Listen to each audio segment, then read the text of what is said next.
ugly to the female aspect of the God force. They're being ugly to their own souls first. It's not just men who are ugly to their own souls, it's women who are ugly to their souls as well.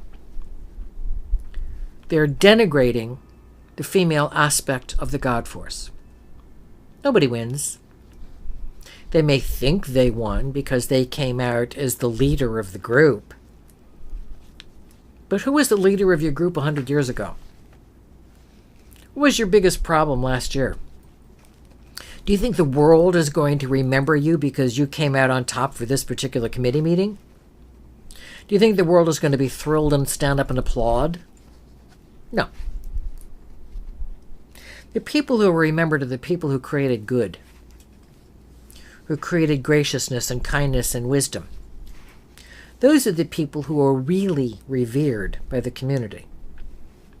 Those are the people who are remembered by the world. So being ugly to somebody else is ugly to yourself first. And using the excuse that you have to reproduce, I would rather not reproduce with a thug and never have children than have them with the thug.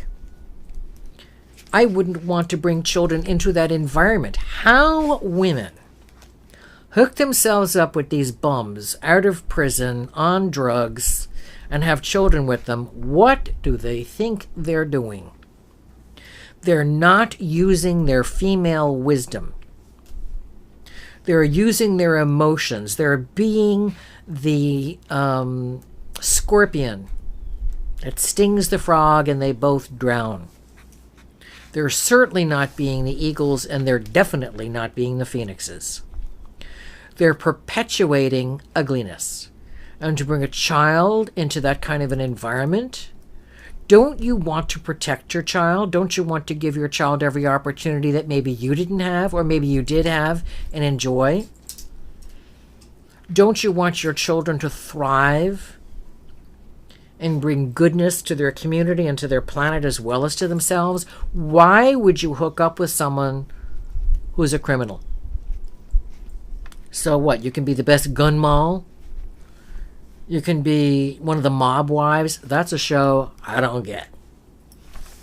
I watched it once. That was enough. Question. So what can men learn from women on the highest level, and what can women learn from men? As women, it is our natural agenda, our natural DNA, as I said earlier, to learn wisdom and spirituality through emotion. Men always claim women are too emotional. Oh, she's too emotional. Well, during the menstrual cycle, that could be true. So chart down that menstrual cycle for the rest of the year and say, look, these are the days I could be a little grumpier. So be a little sweeter. And I love chocolate, so make sure I got plenty of it.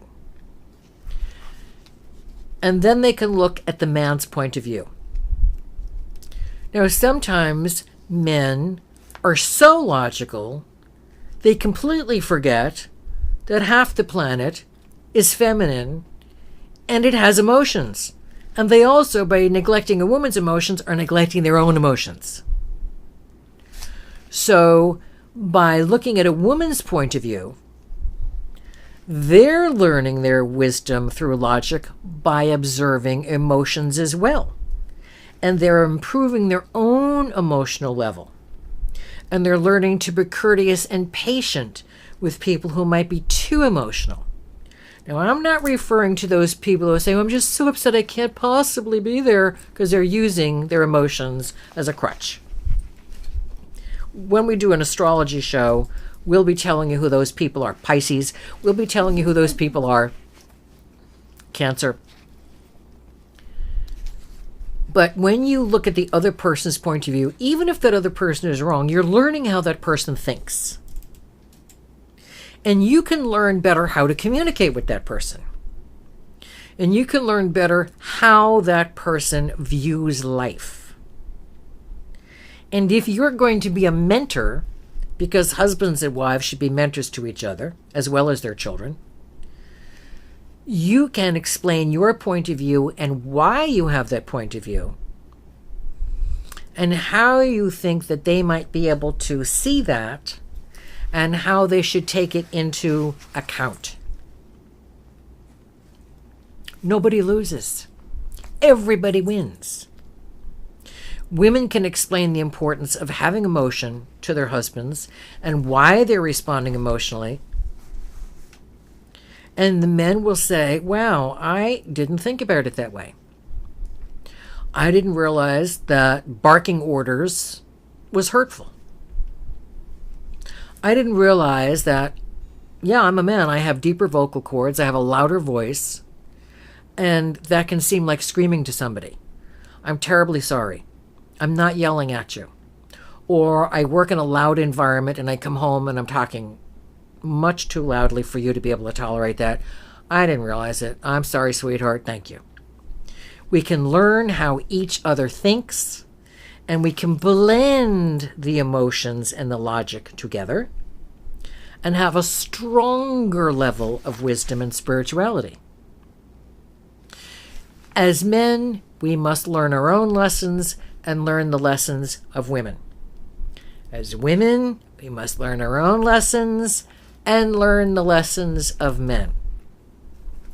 That is the balance of the male-female energy of humans, of God. And in perfection, neither. And to me, it is up to women to tell other women when they're being bullies, as well as telling men when they're being bullies. And if you're a male boss and you see a woman being a bully and not mentoring but being a thug to the other women she's in charge with, it's up to you as the boss to bring that to her attention.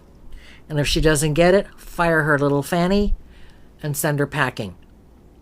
And don't promote people who are going to make you look good. You promote people who are qualified. Because everybody wins when you have a bunch of qualified, gracious people. Instead of thugs running around with their little swords looking to beat each other to death. Nobody wins in a bloodbath. But everybody wins when you're gracious. And that's a lesson that many women know, but don't know how to implement. And the best thing you can do is by being the change. People always say, oh, a change, how should I be the change? Like you should dress for the job you want, not for the job you have. And unless you're showing up in a low-cut dress and spangles, unless you're a hostess somewhere, dress for the job appropriately. Because men still have their male organs, and if you've got your breasts hanging out and your skirt up to the wazoo, they're going to look at you as a piece of trash because you are not respecting yourself. If women respect themselves and men respect themselves, the world will win.